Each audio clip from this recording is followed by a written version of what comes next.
नव्या मुख्यमंत्र्यांच्या नावावर शिक्कामोर्तब कसं होणार? शिंदेंच्या शिलेदारानं नेमकंच सांगितलं. दीपक केसरकरांची सस्पेन्स संपवला. राज्याच्या विधानसभा निवडणुकीचा निकाल जाहीर झालेला आहे आणि या निवडणुकीत महायुतीला स्पष्ट बहुमत मिळालेलं आहे.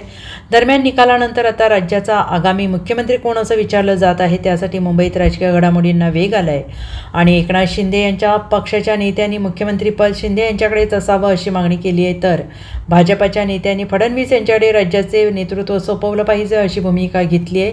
आणि असं असताना आता शिंदे यांच्या पक्षाचे नेते दीपक केसरकर यांनी मुख्यमंत्रीपदाविषयी महत्त्वाची माहिती दिलेली आहे आणि दीपक केसरकर यांना राज्याचा नवा मुख्यमंत्री कोण याबाबत विचारण्यात आलं असताना यावर बोलताना 25 नोव्हेंबर रोजी शपथ घ्यायला हवी, कारण सध्याच्या विधानसभेची मुदत 26 नोव्हेंबर रोजी संपणार आहे असं त्यांनी सांगितले.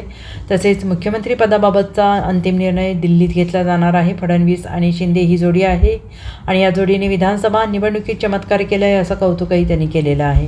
साहेबांचं अभिनंदन करायला भेट घेतली. एक अप्रतिम अद्वितीय असा विजय त्यांनी मिळवलेला आहे आणि त्याच्यामुळेच साहेबांना पुढच्या काळामध्ये शुभेच्छा देण्यासाठी ही भेट घेतलेली आहे आणि आमची खात्री आहे की यापुढे सुद्धा त्यांच्या नेतृत्वाखाली महायुती चांगलं काम करेल आणि महायुतीमध्ये जो काय निर्णय होईल हा एकमताने होईल हे फडणवीस साहेबांनी शिंदे साहेबांनी वारंवार सांगितलेलं आहे.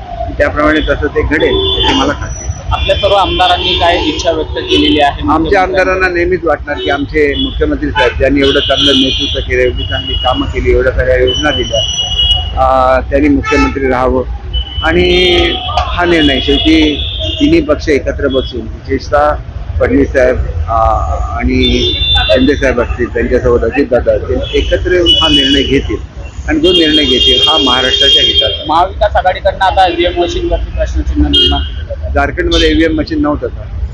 तिथे ईव्हीएम मशीन चालतं, महाराष्ट्रात चालत नाही. यांची एक नाचता येणं अंगण वाकडं ही जी म्हण मराठीमध्ये आहे त्याचे उत्कृष्ट उदाहरण आहे. Bureau report SBN Marathi, Mumbai.